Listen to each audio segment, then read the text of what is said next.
सो आज हम लोग इंग्लिश लैंग्वेज मेड इजी का चैप्टर 17 यानी 17 नंबर अध्याय को डिटेल में समझेंगे। और यह अध्याय है एक मॉडल वर्ब का यूज है और वह वर्ब है यूज टू। क्या है? Use to. तो देखिए, मैं पहले आपको इस वर्ब के बारे में थोड़ा डिटेल में मैं बताना चाहूंगा। एक वर्ब है तो बेसिकली यह एक क्रिया है और इसका उच्चारण है यूज। क्या है? यूज। इसका प्रयोग हम नाउन के रूप में भी करते हैं और जब नाउन के रूप में इसका प्रयोग करते हैं तो इसका प्रोनाउंसिएशन यूज से की आवाज आती है और यह हो जाता है यूज। ठीक है, तो यूज वर्ब और यूज नाउन के रूप में प्रयोग होता है। इस वर्ब के तीन तरीके से प्रयोग किए जाते हैं, तीन तरीके से इसके यूज होते हैं। एक है ऑर्डिनरी वर्ब, सामान्य क्रिया के रूप में, लेकिन जब आप इसको पास्ट में बना दें तो यह बन जाता है यूज टू। अब मैं आपको एक महत्वपूर्ण और अंतर समझाना चाहूंगा। अगर आप इस वर्ब यूज को सेकंड फॉर्म या थर्ड फॉर्म में बदलें और टेंसेस में इसका प्रयोग करें या एक एडजेक्टिव के रूप में इसका प्रयोग करें, किसके रूप में प्रयोग करें? एडजेक्टिव, तो इसकी सेकंड फॉर्म और थर्ड फॉर्म का प्रोनाउंसिएशन होता है यूज्ड। क्या होता है? यूज्ड।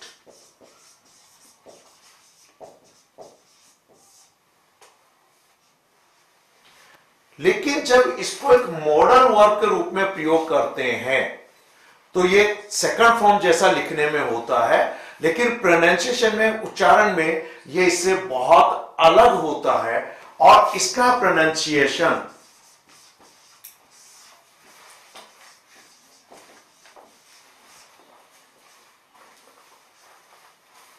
यानी इसका उच्चारण हो जाता है यूज टू। क्या उच्चारण हो जाता है? Use to. क्लियर हो गया ये? अब जैसे मान लीजिए जब आप सामान्य क्रिया के रूप में इस यूज वर्ब का यूज करते हैं, इस यूज वर्ब का यूज करते हैं, यानी वर्ब का यूज करते हैं, प्रयोग करते हैं, तो जिस भी टेंस में आप इसका प्रयोग करेंगे उस टेंस के सभी रूल्स का पालन करना होता है। जैसे प्रेजेंट इंडेफिनिट है, सिमिलर सब्जेक्ट है, तो इसमें एस या ईएस लगेगा। जैसे I use ink pen to write, मैं लिखने के लिए इंक पेन का प्रयोग करता हूं। We use ink pen to write, you use ink pen to write, they use ink pen to write, he uses ink pen to write, she uses ink pen to write, my brother uses ink pen to write. ठीक, आप इसे past indefinite भी कह सकते हैं। Yesterday I used red marker to write on the board. Yesterday I used red marker to write on the board. कि कल मैंने बोर्ड पर लिखने के लिए लाल मार्कर का प्रयोग किया। आप फ्यूचर में भी यूज कर सकते हैं। I will use warm clothes in Kashmir. Kashmir में मैं गर्म कपड़ों का प्रयोग करूंगा। ठीक, तो ये प्रेजेंट, पास्ट, फ्यूचर तीनों में हो सकता है। नेगेटिव में भी सारे रूल यूज होंगे, जैसे I don't use ink pen या I didn't use ink pen, I will not use ink pen. मैं इंक पेन का यूज नहीं करता हूं।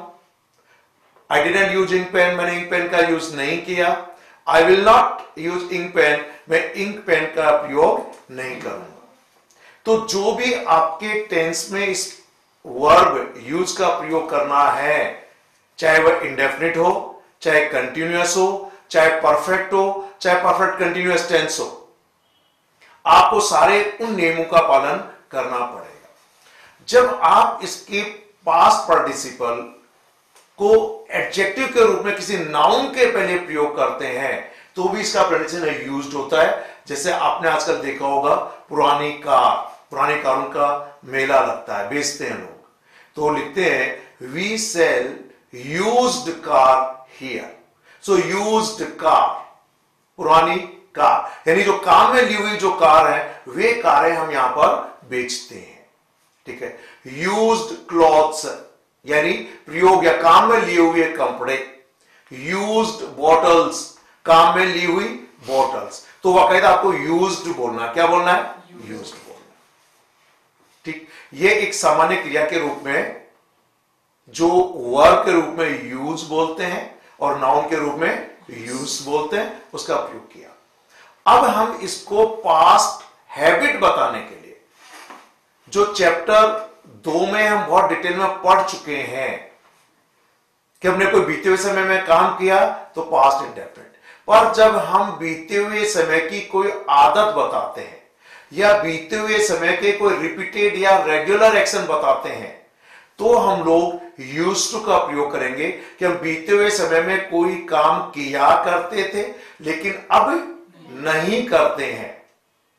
तो यह हैबिट भी है, रेगुलर एक्शन भी है। जैसे सेंटेंस स्ट्रक्चर है, चाहे सब्जेक्ट सिंगुलर हो या प्लूरल, सभी के साथ यूज्ड टू का प्रयोग होगा। और यूं मान लीजिए ये एक तरीके से पास्ट इंडेफिनिट टेंस है। क्या है ये? पास्ट इंडेफिनिट टेंस है। और एक मॉडल वर्ब के रूप में हम इसका प्रयोग करते हैं, तो मॉडल वर्ब के सभी नियमों का पालन यहां किया जाता है। और टू लग गया, यूज्ड टू इनबिल्ट है, उसमें अपने आप में जुड़ा हुआ है। उसके बाद वर्ब की फर्स्ट फॉर्म, तो subject plus used to plus first form of the verb. जैसे I used to play football in my student life, मैं अपने विद्यार्थी जीवन में फुटबॉल खेला करता था। इट मीन्स मैं अब नहीं खेलता हूं। आई यूज्ड टू स्मोक, मैं धूम्रपान किया करता था। इट मीन्स अब नहीं करता हूं। अब किसी के रेगुलर रिपीटेड एक्शन है, he used to visit me every month, वह हर महीने मेरे यहां आया करता था। She used to come here every day, वह यहां पर रोज आया करती थी। Gandhi ji always used to carry a stick with him, वह हमेशा अपने साथ एक डंडा रखते थे या लेकर चला करते थे। हालांकि आप चाहें तो डायरेक्ट पास्ट इंडेफिनिट का प्रयोग भी कर सकते हैं। Gandhi ji always carried a stick with him, repeated action है। Gandhi ji used to spin, Gandhi ji सूत काता करते थे, तो पास्ट रिपीटेड एक्शन। ठीक ऐसे ही बीते हुए समय की कोई सिचुएशन, किसी व्यक्ति के बारे में बीते हुए समय कुछ हुआ करता था, यह बताने के लिए भी इसका प्रयोग करते हैं। जैसे there used to be a school, कोई पर्टिकुलर जगह है, पहले कभी वहां स्कूल हुआ करता था, अब वहां स्कूल की जगह मान लीजिए कुछ और बना दिया गया, या स्कूल वहां पे शिफ्ट करके कहीं दूसरी जगह पे ले गए, तो स्कूल की जगह खाली हो गई। तो हमने कहा अरे पहले यहां कभी स्कूल हुआ करता था, इट मीन्स आप आज नहीं है। So there used to be a school at this place, इस जगह पर एक स्कूल हुआ करता था। ऐसे मान लीजिए हमने कहा Ram used to be a good player, Ram एक अच्छा खिलाड़ी हुआ करता था। इट मीन्स अब वह अच्छा खिलाड़ी नहीं है, अब वह अच्छा खिलाड़ी नहीं है। मान लीजिए दो दोस्त हैं, पहले बहुत अच्छे दोस्त हुआ करते थे लेकिन अब वो दोस्त नहीं है, तो they used to be good friends in college time, वे कॉलेज के समय अच्छे मित्र हुआ करते थे। तो इस तरीके का पास्ट में कोई व्यक्ति कैसा था, कैसा हुआ करता था, वह बताना, या पास्ट की आदत बताना, या पास्ट के कुछ रेगुलर एक्शंस बताना, यह पास्ट हैबिट में आता है। और चाहे सब्जेक्ट सिंगुलर हो या प्लूरल, सभी के साथ यूज्ड टू का प्रयोग डायरेक्टली करेंगे। सो मैंने चैप्टर 2 में जब इसे बताया था तो कहा था I used to, we used to, you used to, they used to, he used to, she used to, my brother used to, और इनके बाद वर्ब की फर्स्ट फॉर्म। नेगेटिव दो तरीके से बना सकते हैं, या तो आप यूज्ड के बाद और टू के पहले नोट लगा दीजिए, पर वर्तमान में यह कम प्रयोग किया जाता है। आप पास्ट इंडेफिनिट के रूल के अनुसार आप सभी सब्जेक्ट के साथ डिडंट का प्रयोग करें और फिर यूज्ड टू लगा दीजिए, यानी डी हटा दीजिए। So I didn't used to, we didn't used to, they didn't used to, he didn't used to, she didn't used to, my brother didn't used to. It means हम बीते हुए समय में कोई कार्य नहीं किया करते थे। और आप इवन क्वेश्चन भी पूछ सकते हैं, जैसे did you used to play football in your student life, क्या आप अपने विद्यार्थी जीवन में फुटबॉल खेला करते थे? Did you use to live alone in hostel, क्या आप हॉस्टल में अकेले रहा करते थे? Did you use to come here every day last year, क्या पिछले वर्ष आप यहां पर रोजाना आया करते थे?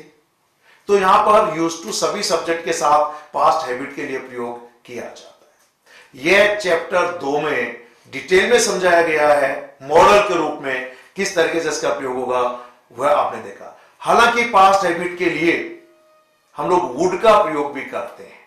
चैप्टर 2 में मैंने एक चीज बताई थी, जैसे when we were in Mumbai, जब हम मुंबई में थे, we would go to beach and sit there for hours, तो हम समुद्र किनारे जाते थे और घंटों बैठा रहा करते थे। ठीक है।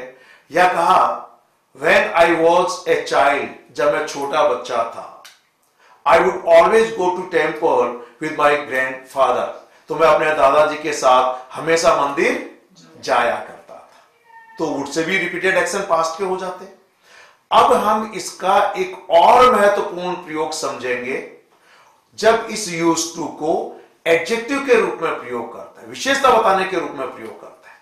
और यह नियम आप जानते हैं कि जब किसी व्यक्ति की विशेषता बताते हैं तो या तो वह एडजेक्टिव नाउन के पहले लगाइए, जिसे एट्रीब्यूटिव यूज करते हैं, जैसे intelligent students, brave students, sincere students, honest students, या फिर आप इजारन के बाद लगाइए, यानी वर्ब टू बी के बाद लगाइए, जैसे the students are sincere, the students are intelligent, the students are honest, the students are brave.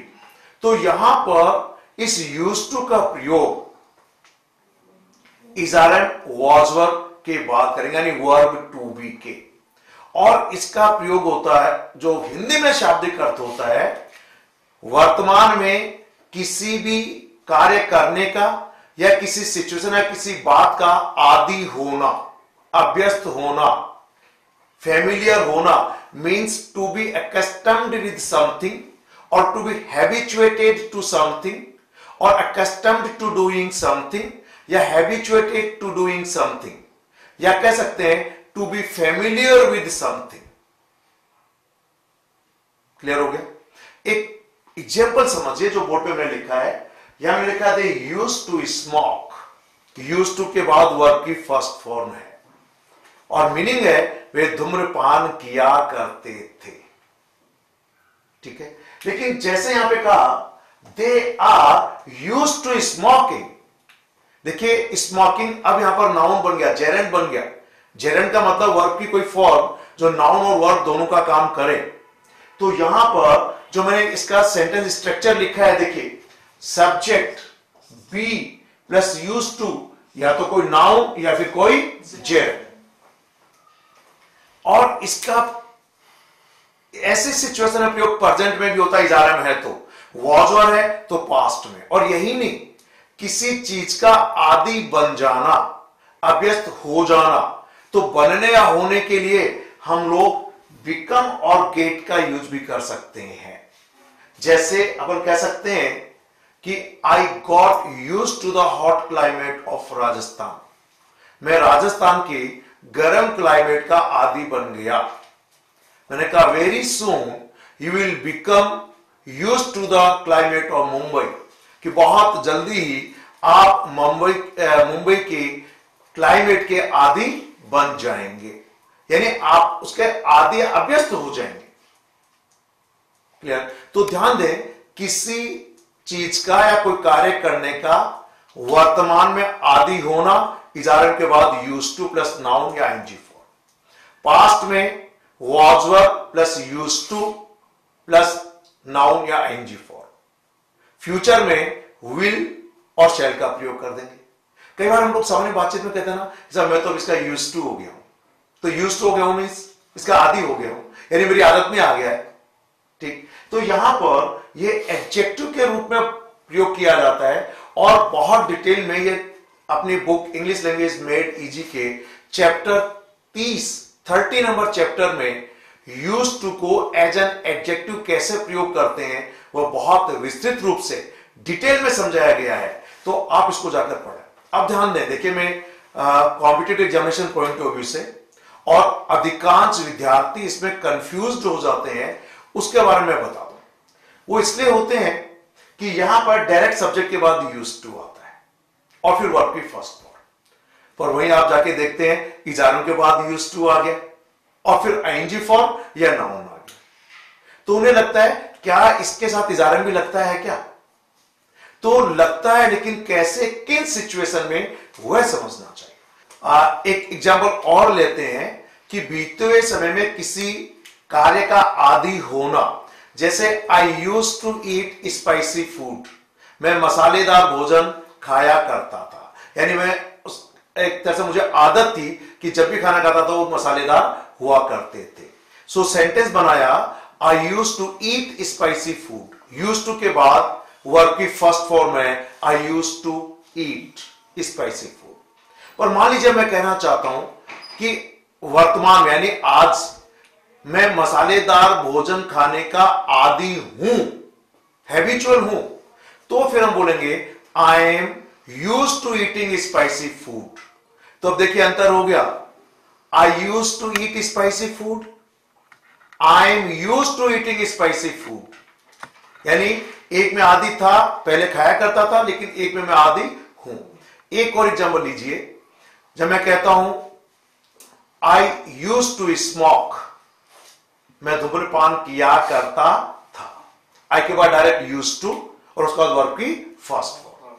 अब मैंने आइजारम का यूज किया, I am used to smoking. So I am used to smoking, it means मैं धूम्रपान का आदी हूं और ये प्रेजेंट के बारे में है, ठीक। या मैं कहूं I got used to smoking, मैं धूम्रपान का आदी बन गया था या बन गया। कहना मैंने जैसे कॉलेज में एडमिशन लिया, दोस्तों के दबाव में धूम्रपान किया, and very soon I became used to smoking, और बहुत जल्दी मैं धूम्रपान का आदी बन गया, ठीक। तो इस तरीके से इनके वाक्य संरचना में बहुत बड़ा अंतर है, और वाक्य संरचना के अंतर के साथ इनके मीनिंग में, इनके भाव में, इनके अर्थ में भी बहुत बड़ा अंतर हो जाता है। तो ध्यान दें, यूज्ड टू को मॉडल वर्ब के रूप में जब प्रयोग करते हैं तो सभी मॉडल वर्ब्स के नियमों का पालन करें, लेकिन जब आप इसको एडजेक्टिव के रूप में प्रयोग करते हैं तो इसके पहले सब्जेक्ट के अनुसार इजारन, वाज वर्ब, गेट या बिकम का यूज होगा, लेकिन यूज्ड टू के बाद कोई नाउन या फिर जेरन के रूप में वर्ब की कोई आईएनजी फॉर्म, ठीक। और डिटेल में चैप्टर 2 को पढ़ें, जहां यूज्ड टू को पास्ट हैबिट में समझाया गया है। यूज्ड टू को एडजेक्टिव के रूप में कैसे यूज करते हैं, यह डिटेल में चैप्टर 33 पढ़ें ताकि आपको इसमें समझ में आए। Okay, thank you very much, have a nice day.